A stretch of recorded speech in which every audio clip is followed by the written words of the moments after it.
part 2 of our pre-season program. In the last video, we talked about all the classes that are on offer and what to expect if you attend them. This time, I want to talk about how you might use our program to construct your own training program. We are really supportive of the idea of the self-coach cyclist. In fact, we have a podcast dedicated to that very subject, and I'll put the links down below. So if you're coming to our classes, there's a couple of things to really remember.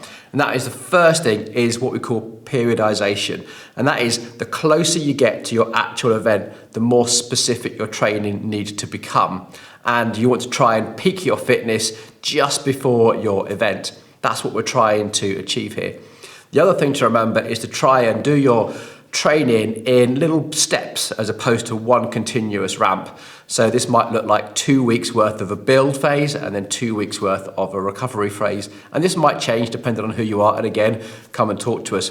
But the important thing to remember is you can't just consistently build and build and build. You have to give your body some time to recover.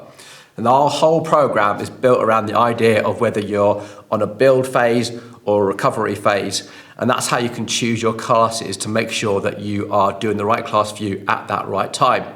And the other thing is, how is your body feeling? You might be on a build phase, but if you're recovering from a little bit of illness, you just got a little bit of extra stress at work, maybe you've taken a long journey and you're not feeling it, there's lots of other stuff on our program as well for you to dip in and maintain your fitness until you are ready to take on a build phase. So with that in mind, how should you start looking at these classes?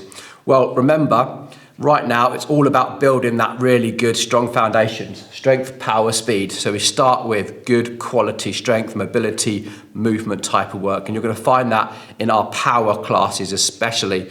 In these sort of classes, you're going to expect some good technical work, but you can take lots and lots of rest in between. Now, you can use the power classes in either a build phase or a recovery phase, because if you're on a build phase, you can up the amount of weight that you're lifting, go something heavy. And if you're on a recovery phase, you can still attend that class and just use that extra rest time to really think about your technique and really make sure you're getting things right. The endurance classes then, in the strength room anyway, are all going to be quite high tempo, quite high heart rate, sort of more about muscular endurance. And for this, you really want to make sure that you're on a build week, that you come to those classes feeling up for it. You've had something to eat, you're well hydrated, you're full of energy, and you're ready to smash a really good workout, because those workouts are going to be quite challenging.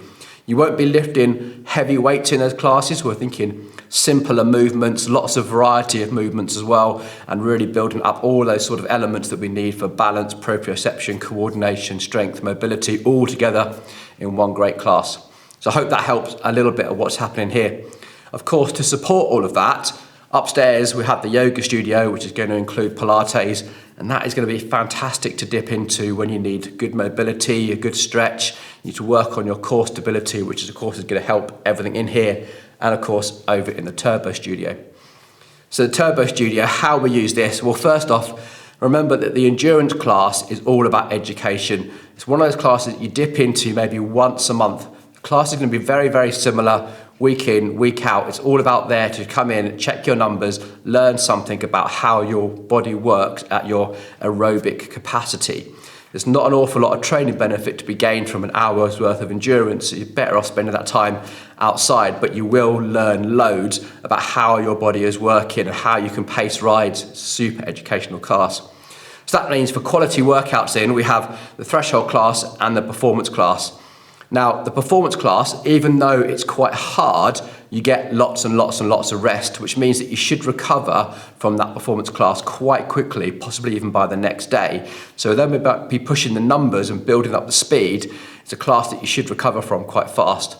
Whereas the threshold class is quite sustained, and you'll probably feel the effects of the threshold class going into the day after, possibly even the day after that.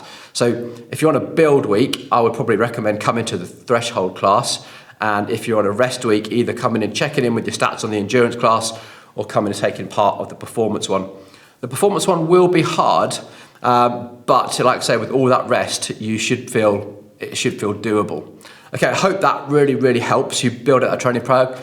Put your comments down below, ask us loads of questions, and what we're going to do is use these video series and the podcast to help answer all your questions and help you make really good, intelligent decisions about being on peak fitness in time for this coming summer. All right, take it easy.